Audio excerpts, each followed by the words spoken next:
here we are coming to you again from an undisclosed location in Bruce Campbell's backyard. This is the Jolly Roger coming at you with the Dirt Lord. And we're doing this for the people because that's what it's all about. And let's go back. This is a subject that, I feel very strongly on, and I take it very seriously. Let's go back to Reefer. That's right. Another rant on Reefer.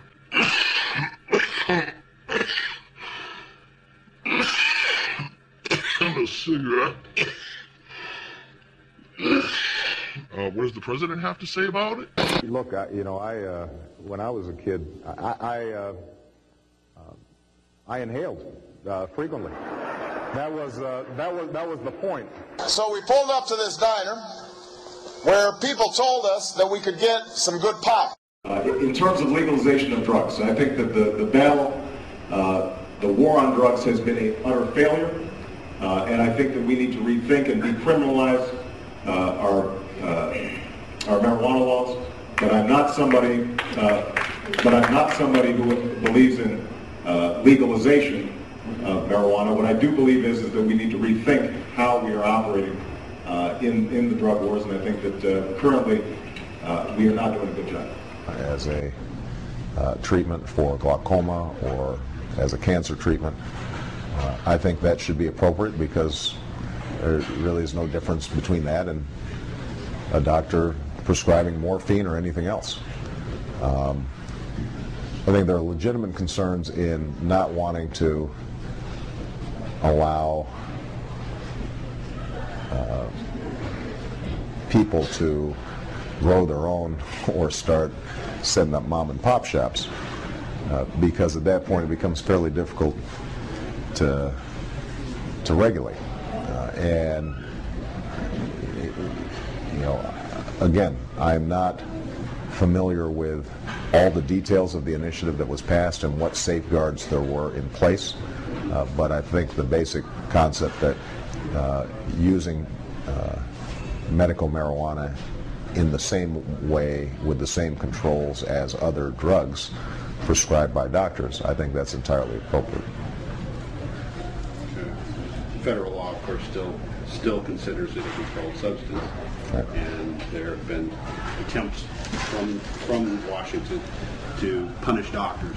Yeah, I would not punish doctors if it's prescribed in a way that is appropriate. That may require some changes in federal law.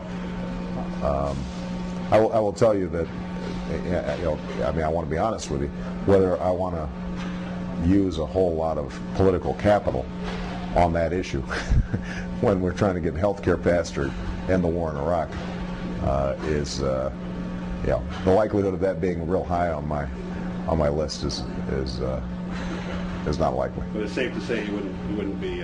What I'm not going to be doing is using Justice Department resources to try to circumvent state laws on this issue, simply because I want folks to be investigating violent crimes and potential terrorism. We've got a lot of things for our law enforcement officers to deal with.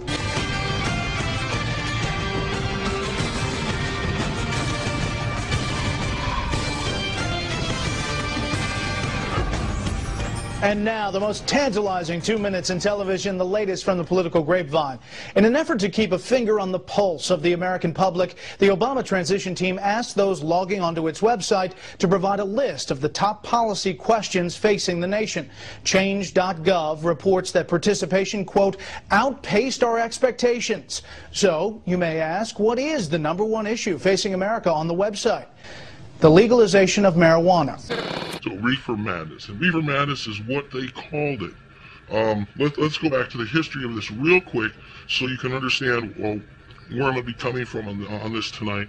Because I'm very serious about this. This is, like I said, none of these are jokes. This is something I'm very serious about, just the way I say it. I say it my way, And it all came being illegal initially from the fact that during the 20s and 30s, which there was a very large population of Hispanic Mexicans, and they came in, of course, to work for the railroads.